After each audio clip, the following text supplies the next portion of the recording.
And let's bring in our national security contributor and former DHS Assistant Secretary for Counterterrorism, Elizabeth Newman, as well as ABC News contributor and former FBI Special Agent Brad Garrett for a little bit more on this.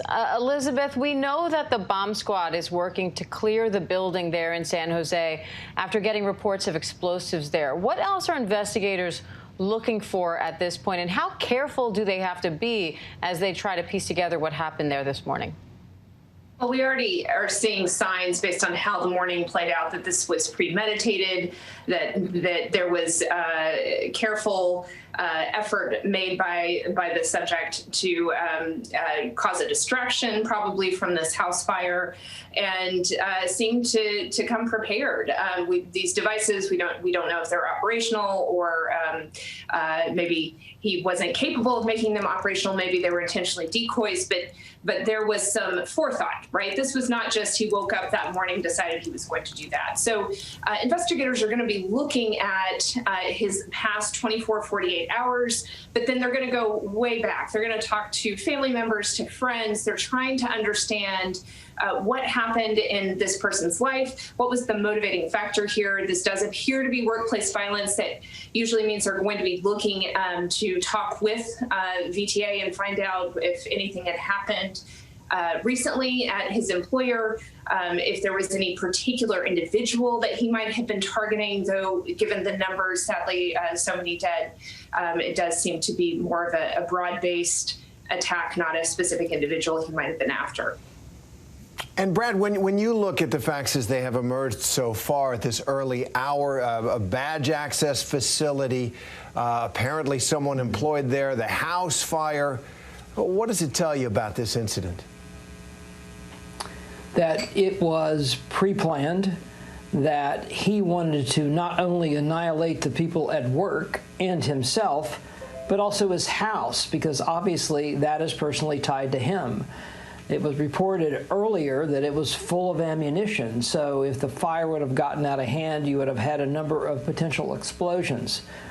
The key in every one of these mass shooters is annihilation, and I think this one perfectly fits that, and it goes to that troubling statement of, could we have really stopped this? That remains to be seen, but in many cases, we're sort of helpless in stopping them. And Elizabeth, going back to the conversation we just had with Aaron and Molly there, when you're coming from particularly a federal law enforcement perspective and you start looking at cases like these, as we start to get new information, what are you looking out for to try to answer the larger question of how we start to prevent these from happening again? Well, certainly there's already been conversations about guns. I think we definitely are overdue in addressing the easy accessibility and the number of guns that we have available in this country. But beyond that, we've had this effort underway for almost 15 years. It's really matured in the last few years around prevention, and it's based on understanding what happens in an attacker's life in the days and months, maybe even years that lead up to that attack. And by better understanding what drove that attacker, and this is coming from Secret Service, it's coming from FBI's Behavioral Analysis Unit, looking at people that have already committed attacks, we can start to see commonalities, and those help us when we're designing prevention to be able to identify if we're seeing certain activities in an individual's life.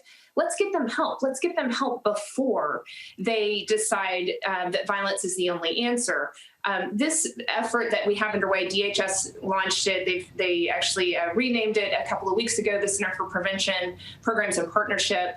It's in its infancy. It's probably 5 to 7 years away from actually having the capability across the nation to do what we need to be able to do to get people help in the long term. So in the short term, as we're dealing with coming out of a pandemic, which is by all accounts a massive stressor, the type that Secret Service says are common in the backgrounds of attackers. We've all just endured this massive stressor. It's going to increase the likelihood that as a vulnerable individual may choose to seek violence, to deal with all of the challenges in their life right now. So what we, the public, need to do is be paying attention for those signs and indicators that somebody is not well, and lean into getting that person help, even if it's uncomfortable. This could be your child, this could be a colleague, this could be a neighbor. We need to check on each other lovingly. You don't want to come across as you yourself are the police, but if you are concerned about somebody, don't just brush it aside. And we know from the data that 85% of people that carry these attacks out, there was somebody in their life that knew something was off.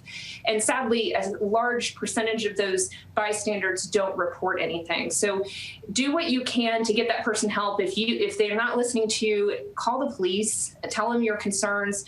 I hope in the future we have alternatives to having to call the police. We have alternatives built into our local city and state apparatus so that we can get people the social services, the mental health training, the mental health counseling that they need to deal with whatever is going on in their life that gets them to this place where they think that violence is the only answer. Yeah, so many times we may see something that kind of raises our spidey sense, so to speak, but we second guess ourselves and don't want to seem like we're overreacting or don't want to get someone into trouble. But from an investigative standpoint, in that context of everything you just shared, what are some of the immediate questions that investigators are going to be looking to answer and put into that larger context?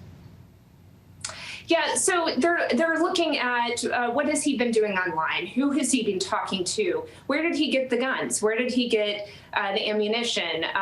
They're going to piece together a profile of who this person is and what drove them. In particular, the questions I would be asking, which I was never on the ground investigator, I was always the person at Washington wanting the answers faster than perhaps could be delivered. But I want to know the motivating factors. I want to know if there was anything in particular about this day, about this time that led him to this moment. But I'd be remiss if I didn't say, like, this is a good opportunity to encourage all law enforcement, all members of the public to be vigilant. We're moving into Memorial Day. We are reopening.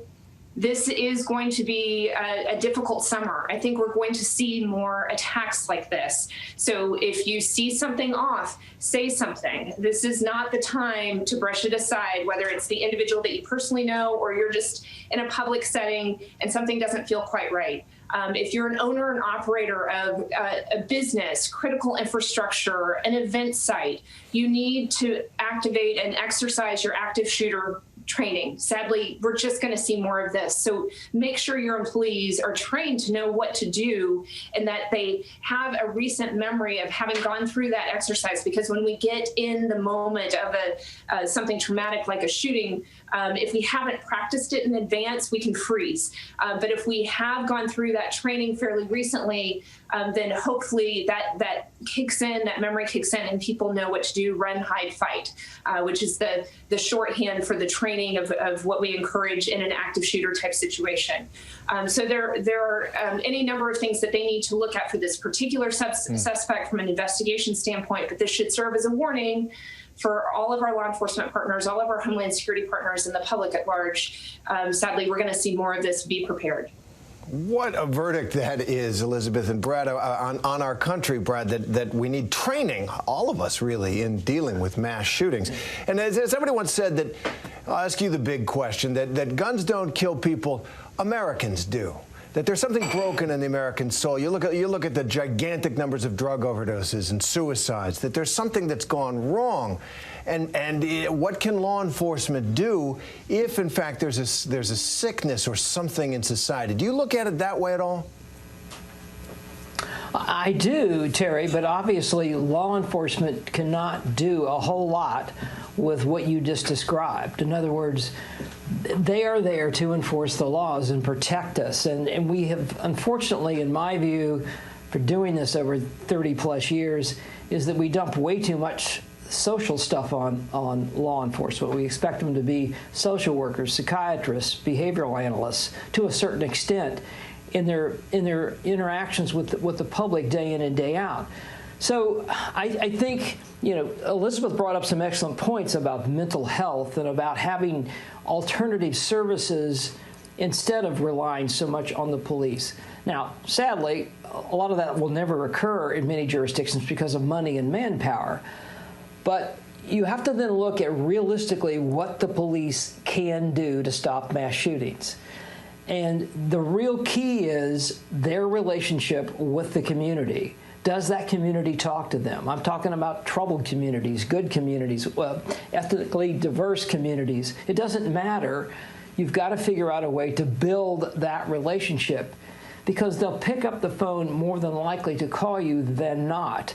And of course, this gets, as you well know, big time complex, because it goes to police brutality, to police excessive force. All of that stuff drives communities away from the police. So it's very complicated to fix, but we do have to at least do the basic things of listening to people when they do talk to us and do a follow-up. A number of these mass shooters, the police had conversations. If you remember Elliot Rogers at UC Santa Barbara, the police had just talked to him a short time before he committed that mass shooting. And there were questions, and I'm not criticizing the cops here, but there's a lot of questions they could have asked informally that they may have gotten a lot more information about what's inside Elliot's head. That's not perfect, but it's those kind of things that ultimately end up stopping at least some mass shootings. All right, Elizabeth Newman and Brad Garrett, great to have you both. Thank you. Hi, everyone. George Stephanopoulos here. Thanks for checking out the ABC News YouTube channel. If you'd like to get more videos, show highlights, and watch live event coverage, click on the right over here to subscribe to our channel. And don't forget to download the ABC News app for breaking news alerts. Thanks for watching.